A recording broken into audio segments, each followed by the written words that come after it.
Salut à tous les amis, j'espère que vous allez bien. On se retrouve donc aujourd'hui pour débriefer le Classico de Liga qui vient tout juste de se terminer. Donc c'était le match capital pour cette journée. On le sait, le Barça avant ce match avait 9 points d'écart.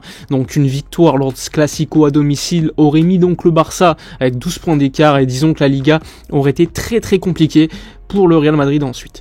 Bon, on débriefe ce match, comme d'habitude les 11 mis en place par les deux coachs, donc Xavi puis Ancelotti, et ensuite chaque mi-temps. Le 11 mis en place par Xavi, attendu, classique, même s'il y a eu une surprise, on va en parler.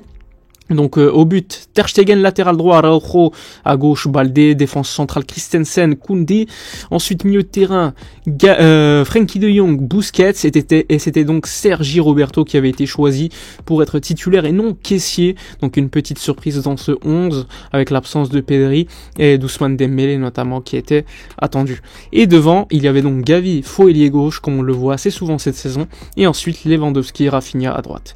Côté Real Madrid, le même 11 que contre Liverpool, donc Courtois au but, Nacho sur le côté, avec Carvajal de l'autre côté, une défense centrale Rudiger, Militao, donc assez attendu, milieu de terrain Modric, Kroos, Camavinga, et devant, il y avait donc Fede Valverde à droite, Vini à gauche, et en numéro 9, Karim Benzema. Donc pour débriefer cette première mi-temps, une première mi-temps qui a bien commencé pour le Barça pendant les 15 premières minutes, disons qu'il y avait beaucoup d'intensité. On récupérait systématiquement les ballons très très haut, il y a eu des occasions très intéressantes, il y a la frappe de Lewandowski aux 25 mètres avec un bel arrêt de Courtois. Tu as également 2-3 têtes qui passent pas très loin, des bonnes parades de Thibaut Courtois encore une fois. Donc le Barça sur cette période est supérieur au Real, même si le Real au bout de 25 secondes a eu une frappe de Benzema sans danger. On a compris le plan de jeu du Real, c'est-à-dire on défend, on essaie de tenir et on lance Benzema et Vinicius notamment, surtout Vinicius sur le côté gauche face à Araujo. Et c'est sur une action, on va dire, anodine, avec une bonne projection de Camavinga, Vinicius qui récupère le ballon, qui centre, alors qu'elle n'allait pas du tout en direction du but, et bien Ronald Araujo détourne le ballon contre son camp. Franchement, la probabilité pour que le ballon va au but avec ce centre doit être vraiment quasiment nulle, et pourtant, eh bien, ça surprend Ter Stegen, et ça fait le 1-0, alors que le Barça était dans un temps très très fort au Camp Nou. Donc là, 15 minutes, à peu près 20 minutes, 1-0 pour le Real. T'es à domicile, tu sais très bien que le Barça va pousser. Donc le Barça va pousser, même si le Real aura quelques situations où ils vont pouvoir s'installer dans le coin du Barça. Globalement, la seconde mi-temps, le reste a été dominé par le FC Barcelone qui a quand même poussé. On a vu Rafinha pas mal de centres. Certains centres ont touché les têtes, notamment de Christensen. Et à un moment donné, il fait également une talonnade. Il y a eu des bonnes parades donc de Thibaut Courtois.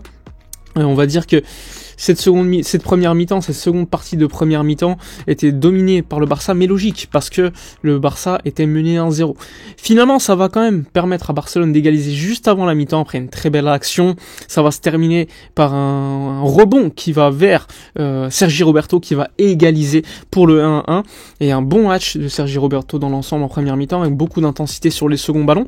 D'ailleurs, c'est un match assez surprenant, cette première mi-temps, parce que c'est un classico où disons que ça allait dans tous les sens, il n'y avait pas beaucoup de phases de contrôle, de gestion de tempo, c'était un petit peu dès qu'on a le ballon on attaque, et ça c'était vraiment très intéressant, ça rappelait un petit peu ce qui se passe donc en première ligue, pas beaucoup de calcul, pas beaucoup de calme, ça allait vraiment dans tous les sens. On a vu un Frenkie de Jong, manager ce genre de match à merveille en première mi-temps, beaucoup aimé son match. En défense, on a beaucoup souffert sur le côté droit, on s'y attendait, même si Araujo essaie de limiter Vinicius au max. On sait que Vinicius, c'est très compliqué à limiter, il arrive quand même à faire les différences parfois. À un moment donné, il passe entre Araujo et Koundé, et pas loin de faire un but exceptionnel. Heureusement, Ter Stegen sort. Globalement, le Real en première mi-temps, à part le but, ils n'ont pas eu non plus pléthore d'occasions. Je crois qu'ils n'ont même pas beaucoup de situations.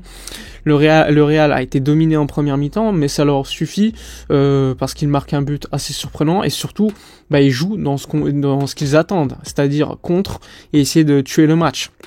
Bon, le Barça va quand même finir par égaliser, comme je vous l'ai dit.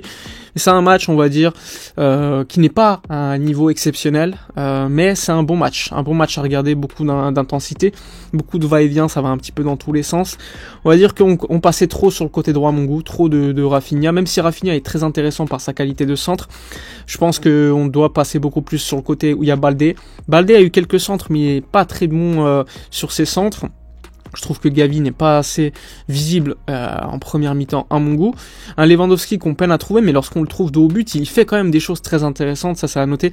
Néanmoins, on le trouve pas assez pour qu'il finisse. Parfois, il a le ballon, mais t'as les joueurs du Real qui, juste avant sa frappe, arrivent quand même à le stopper le plus rapidement possible. Donc, globalement, une première mi-temps où le Barça est supérieur. 1-1. On va dire que, globalement, c'était le match attendu.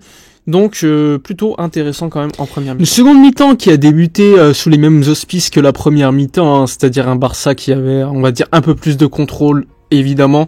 Néanmoins, pas beaucoup d'occasions. Une seconde mi-temps, on s'est un petit peu ennuyé jusqu'à la 80e, 75e minute, où là, les changements des deux coachs ont changé pas mal de choses. Ancelotti a fait rentrer Rodrigo, on a vu Asensio également, Ferland Mendy, alors que Xavi a fait des erreurs selon moi sur les changements. Il fait notamment sortir Sergi Roberto, qui a été peut-être le meilleur joueur de ce match, et il fait donc rentrer Kessié.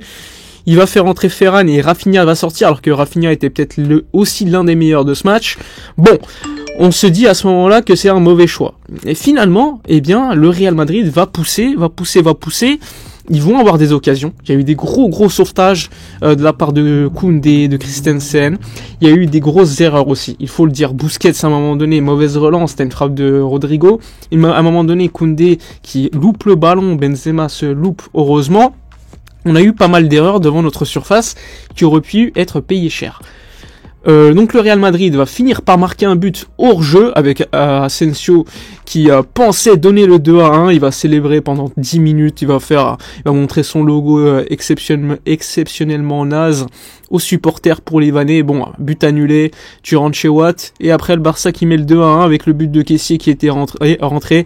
Après une action de classe de Robert Lewandowski qui a servi Baldé, qui fait le centre dans la bonne zone pour Franck Kessié, qui met le 2-1 à la 92e minute pour tuer le match. Avec ce score de 2-1 qui, on va le dire, tue peut-être la Liga. 12 points d'avance, le Barça a tenu en fin de match. Ça a été très compliqué sur les 10 dernières minutes, certes. Le Barça a fait le job. Le Barça a été très solide derrière, encore une fois, malgré le fait qu'il y ait eu parfois des erreurs. Le Barça fait le résultat qu'il fallait faire. Victoire au Camp Nou, Classico, le Real Madrid dans les rétros et le Barça 12 points d'avance, quasiment champion. Bonne nouvelle donc, MVP de ce match. Bon, on va dire que j'ai beaucoup aimé Sergi Roberto. On va dire Kessié parce que c'est le buteur qui met le 2-1. Beaucoup aimé Frenkie, qui a été exceptionnel, encore une fois, tout au long du match. Pas beaucoup d'erreurs, c'est le joueur qui gagnait le plus de duels.